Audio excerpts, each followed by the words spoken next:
Hello, Wine and Dine listeners. This month, we are going to be featuring a winery called Hanson Vineyards. This is a family-run winery. And the really cool thing that we found out when we were visiting this winery is that the winemaker originally went to college in Ithaca, is from Oregon, but went to college in Ithaca, spent some time in Washington, D.C. He was super cool to talk to because he was more in the lawmaking side. So we had a little conversation about that, and then moved back to Oregon and his family farm with very, very deep roots in the area to, which I loved because they actually have that family farm and very deep roots. Of course, I loved that it was deep roots with Rooted Planning Group, but we had a chance to actually talk with them, with the winemaker when we were there. So much fun. If you want to follow him on Facebook, Instagram, and Twitter, it's Hanson Vineyards.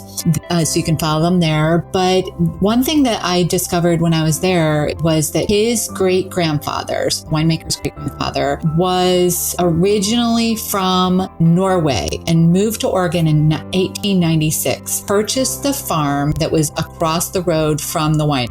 They then took the property into a winery in 1930. So that's when it says very deep roots. That's what they mean. Well, let me tell you, we love their wine. Of course, they had a good Pinot Noir. That's what Oregon is known for. But today, what I'm going to talk about is their Gamay. The Gamay Noir is one of the different grapes that exists, and we loved it. It was unique.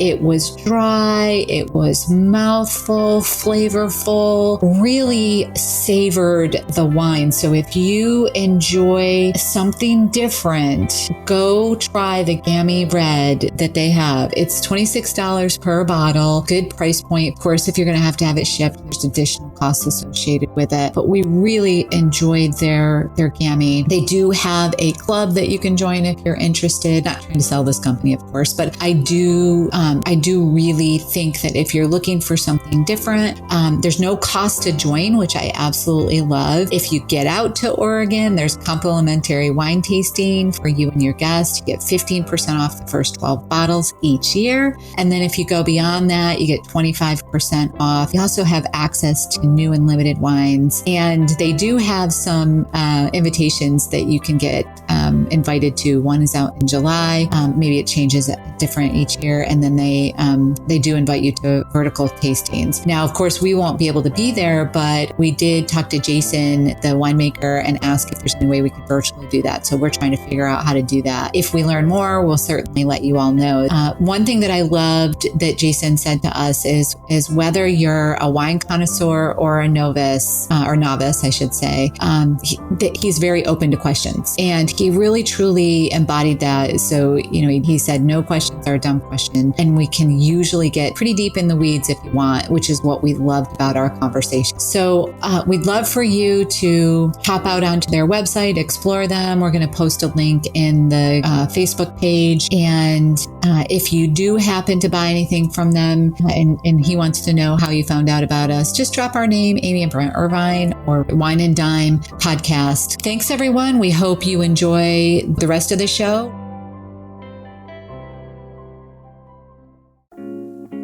Every week, it's my goal to share financial information that helps you in both your life and financial vineyard. We hope it takes you from your roots to the journey of your vines and the influences in the air that help craft your delicious life.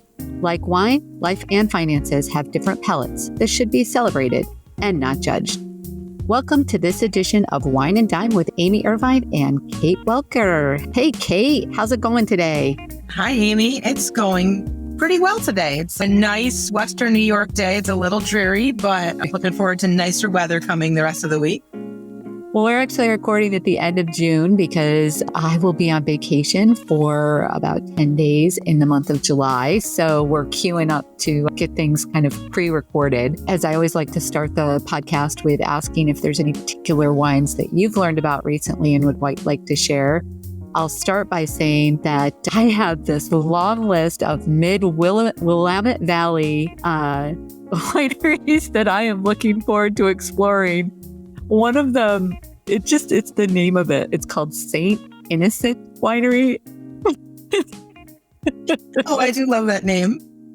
I'm like, who doesn't have to go there? I mean, So Brett and I are trying to put our list of wineries together so that we can have a great trip, as well as many, many hiking trails that we want to hit. But anything on your end that stands out that you're thinking about from a summer wine perspective? No, I was our little brief conversation before some of my friends were talking about the going to the lighter side now that the weather's moving, but nothing in particular. But I am really looking forward to hearing. I am looking forward to your trip for you. And I'm really looking forward to hearing about your adventures and what you find and the little wineries that you find. I know you find treasures everywhere you go. Yeah. Well, speaking of treasures, July is also the month that we are going to be talking a lot about financial independence. We really wanted to, because it means so much to financial independence is a term that means different things to different people. And as we head into those summer months where we're thinking about traveling and family vacations and going out to Oregon to explore wineries and trails and stuff like that, that to me, rings a bell of financial independence. The fact that I feel like I can, do that sort of thing and still pay my bills accordingly, So Kate and I thought the best way to sort of start this conversation was to define, because there's so much in the news about this right now, but maybe define as a general term of what financial independence you kind of means. So Kate, I know you sort of have a general definition that you like to use when people are talking to you about that, or even when we're talking about it in general. Right. So as you said, there's sort of different terms and different meanings to each person. But when we're looking at the bigger picture, I tend to refer to it as having enough, and that could be assets or income streams, to support your needs or your lifestyle for the rest of your life at that point in time. Or if there was a short time period for whatever reason. So basically having enough assets to meet your needs. And then beyond that, we can get into different categories. Is it the rest of your life? Is it retirement? And is it also a little bit, as you just mentioned, Amy, in the life you're in right now, financial independence might also mean something a little bit different, where you feel independent, like you're comfortable in your job, you're able to save, you're able to do a little bit extra too. But overall, having enough to supply an income stream to meet your needs. Mm-hmm. And I think it's important to dig into that just a little bit more, right? So I think because we've heard a lot about the FIRE movement, for those of you that don't understand or don't exactly know what that stands for, it stands Financially Independent Retire Early. That in and of itself can have different definitions too. And we're going to dig into that a little bit more in some of the future conversations. But the one thing that I always say is, like, retire early changes as you age. Yes, it does. Like, I think 60 is pretty early, but some people think 40 is the time frame, so I think it's important to understand what that means to you in and of itself too, right? So, but there's been a lot of talk in the news about that. And I think it's important.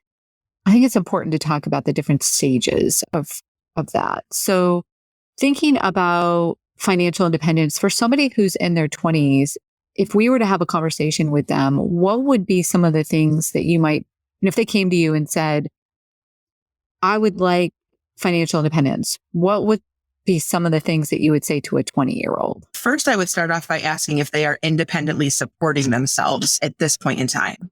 And to that, I mean, are your parents still paying for some of your bills? Because we do see that quite a bit. And if you're not able to just on your own support your own lifestyle and bills and expenses, you're going to have a hard time making headway at that point in time. So step one would be to get yourself independent. So this is a different definition of financially independent. No one else is supporting you at that point in time. And then beyond that, to start looking deeper into the things of, are you living, I think defining long-term objective for them, for this individual, is it going to be to retire early, or is it going to be to comfortably save, meet goals, and live a lifestyle that's meaningful to them? Hitting those goals, it could be things like travel or, self-improvement, what I kind of refer to as extracurricular activities, bands or music or art, whatever that might be that they're exploring. Are they able to sustain that lifestyle and ideally save a little bit too as they're going? Yeah, I think what you just said it's because I've heard people say, well, I'd rather just save like crazy so that I can retire early. But we always caution people on that, right? Because there's a balance in life and we never know what's going to happen. I So call that the crash and burn effect sometimes. that makes sense. Yes. So if somebody came to you and said, what's the math behind me being able, like, so they're in their 20s and they want to retire by the time they're 35. Mhm. What's the math behind that? Do you find that they are willing to actually live that way? So it's like living like a college student kind of on a higher paycheck, right? Sometimes. It depends. And when we typically look at this and we're saying, all right, if your goal is to retire at X date, this is what you need to do. And it also means this is what you can't afford to do right now. Versus looking at other strategies that maybe it's a like phase into retirement. Some people do. Some people say, I don't need a lot. I'm perfectly content. And others start looking at it like, you know what? I'm not going to be able to be happy to sustain that. And also getting the conversation of what would you do at that point in time? So for example, like there's actually a situation I worked with someone that really was aiming to be able to not work by age 45. And so my question was, well, what would you do with your time? And they didn't know. And it started them questioning, what would we do with our time? And questioning how much resources they would need, because their current lifestyle, they actually realize they may spend more money if they're not working full time at that age. And really a contentment factor we get into with retirees we talked about last month. And what I've been sensing, and maybe it's our culture, and especially in the United States and work culture. And I think COVID really showed a lot about transitioning to home and how many hours were being worked and things like that. I think it's more the ability, if I'm not happy, to make a change in my life. That is a freedom in its own sense, that if I had to take a lower paying job or work less hours, I could. Yeah. But into the math, again, it's going to go into really determining what that lifestyle would look like, how much you would need, and then getting into our little deeper financial planning type of situations of savings rate, growth rates, and then withdrawals over time. And so how would that be different if somebody was in their 30s? Yeah, absolutely. If they're in their 30s, we're pushing out a little bit. And number one, there's the time factor we didn't talk about before. Saving earlier does give you additional time too. So if you save early, you could back off. Sometimes the people in their 30s are playing a little bit of catch up, where they haven't saved and they're now really worried about, sometimes it's the question of, will I ever be able to retire? Not necessarily, I want to retire early. Can I retire? And what do I need to do at that point in time? And the conversation shifts a little bit into what steps need to be taken. What changes would you need to take to be able to reach that goal by a specific age? And it comes down to generally either deciding to stop working longer or later in life, or to increase earnings, increase savings, making a decision and really deciding what your priority is at that point and where you want to put your time and effort into making that happen. On the flip side, a lot of clients a lot of ages that kind of come to me versus Amy, and I find that sometimes we're not that far apart in age, but we just have a little gap generationally with clients that come to us. Sometimes it's the flip side where they've done all the right things and they're still scared, will I ever be able to do this?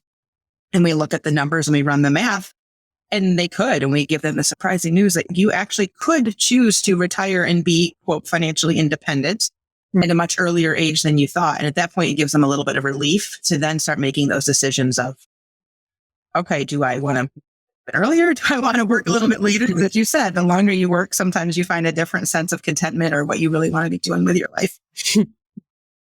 And then, so let's say that you realize, because I think a piece of that too is, at least in my experience in working with clients and probably yours as well, I think a piece of that is also like, well, maybe you want to work really like in the job that you're in right now and do the things that you're doing, but then at age so-and-so, you may want to do something different. Like, so is that, would you consider, like, what would be your, what I call encore career, right? So I think it's some of that as well to take into consideration. Like it's not always an all or nothing thing. Like Absolutely. It's not. And I think that to me personally, that's a little bit of what the freedom means. To me, freedom doesn't mean that I don't maybe ever have to work or do things, but it's that I have choices at that point in time. I'm not as maybe that feeling of pushed into a corner that I have to bring in a specific as high of an amount or work as many hours. It's that I could scale back or pivot or just do something different that I really would enjoy and still be able to keep my plan on track.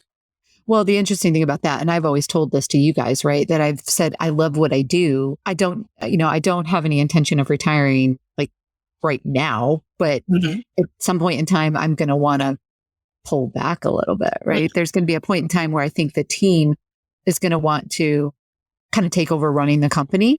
And then, at that point in time, they may want me to be involved, for a transition, or they may want to just sort of say, go have fun and do what you want to do next. And I think that's the big piece of it. Like, that's the question that I always ask people, what is next for you?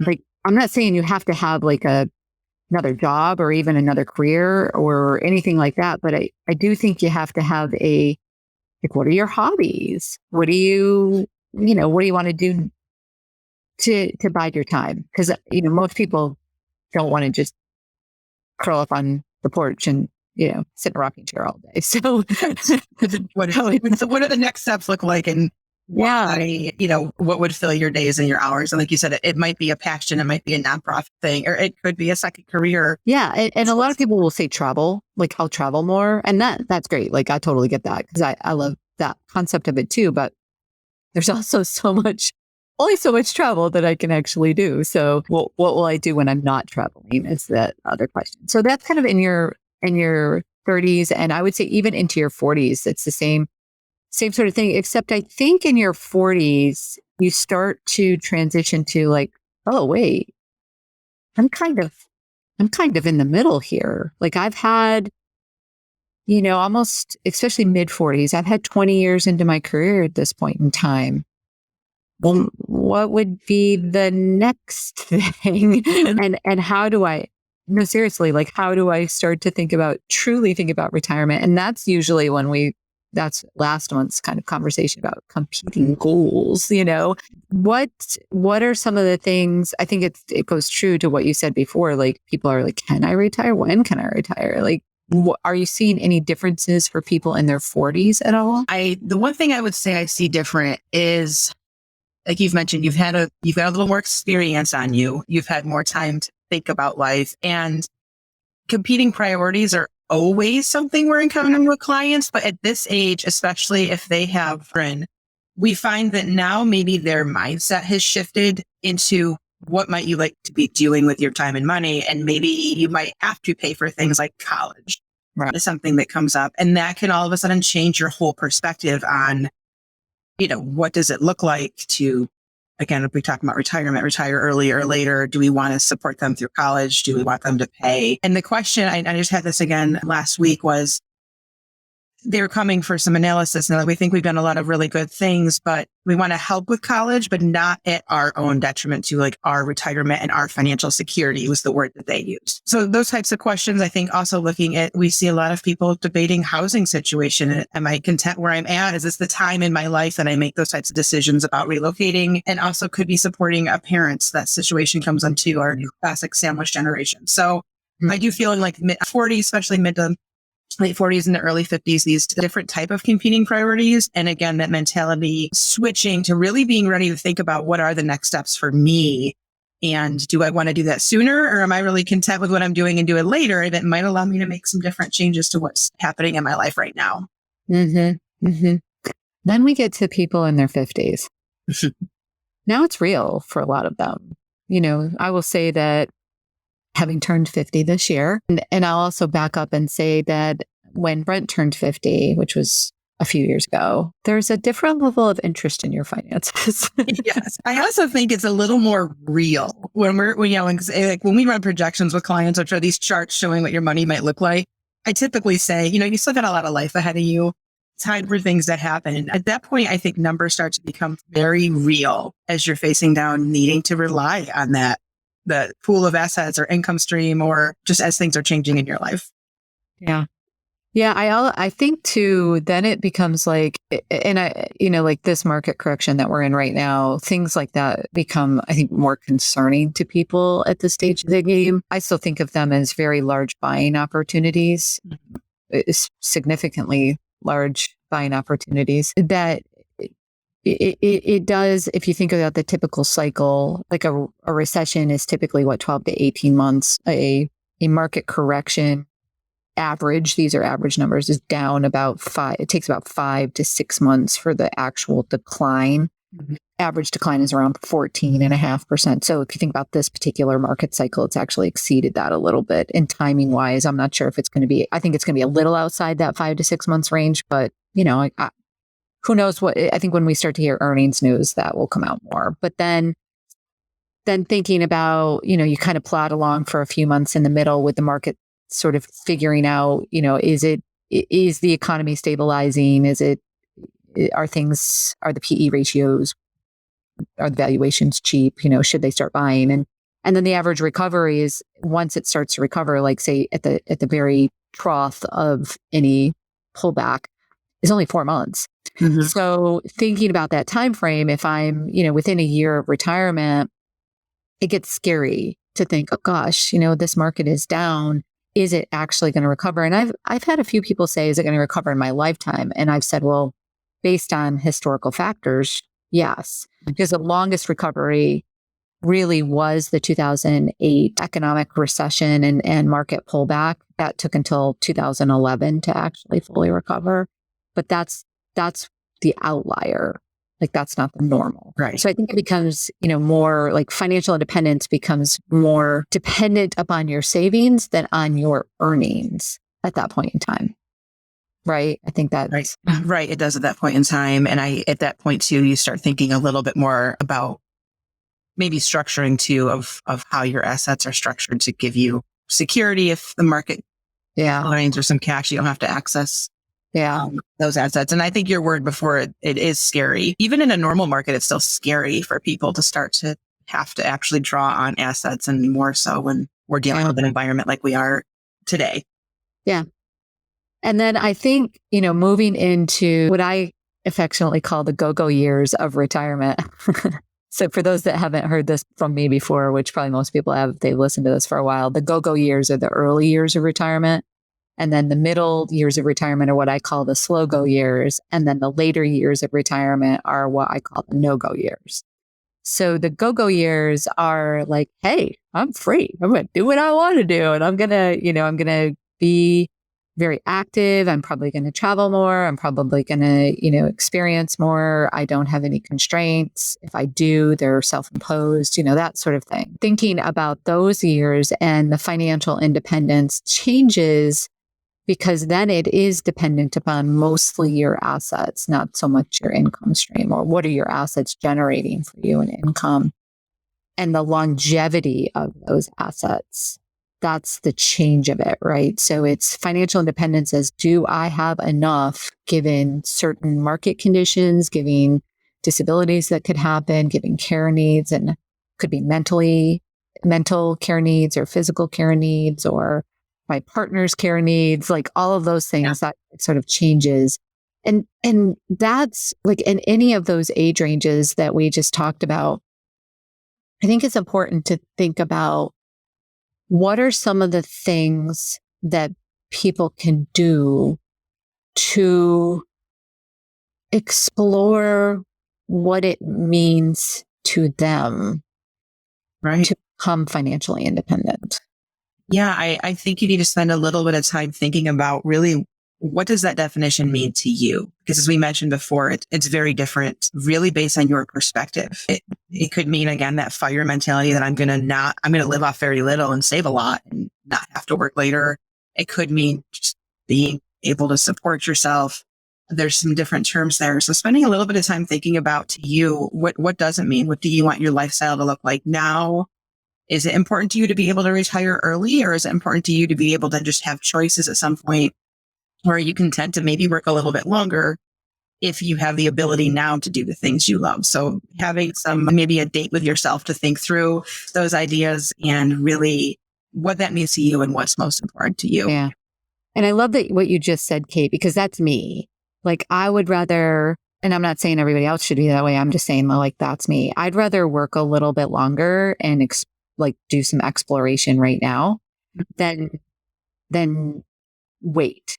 I mean, that is the whole reason I go to Florida every single year, right? Is that it was my goal, because I'd rather have the payment for the place in Florida and experience that for the next how many ever years, then work shorter and then have the place in Florida. So for me, that's clear in the actions that I'm taking, that I would rather work just a little bit longer to be able to have that in my life right now, where other people would just never feel comfortable doing that, right? They'd rather wait, or they wouldn't feel like that doesn't bring them peace. It actually brings them stress. So right. I think that's a great point that you brought up.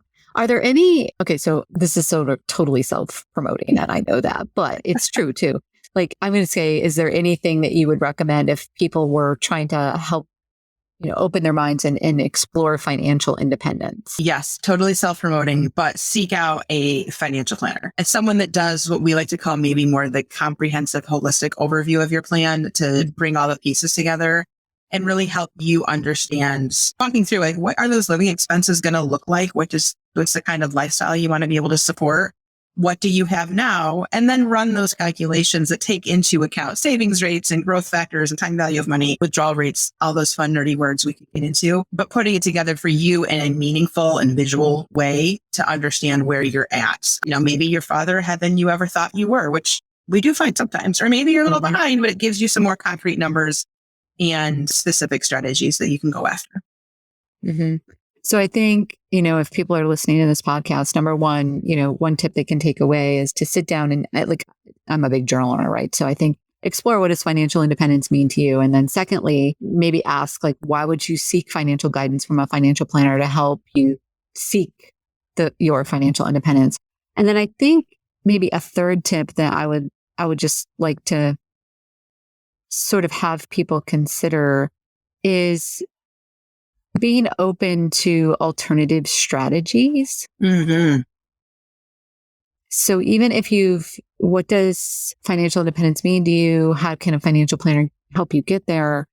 But what are the strategies what are the tweaks that can be made to your plan that would be like middle ground? Yeah, I really love that, to be flexible and maybe flexible and fluid and watching what can change in your life. Yeah, I think what do they say about negotiations? Like, a good negotiation is where nobody walks away completely happy or something. Yeah. But both sides can live with the decision. And I think when we talk about our finances and even financial independence, like, if the answer is no, you can't retire at age 45, but what if the answer is you could partially retire at age 45? You could do the things that you wanted to do, but you're going to have to work somehow or get this much income somehow. Could you do that? And what could you do? Like, what are some of the things that you could actually do? Knowing that, like, if let's say you're in your 30s and you're talking about that, or you're in your 50s and you're talking about that kind of thing. If there is something that you could do, let's start staging that.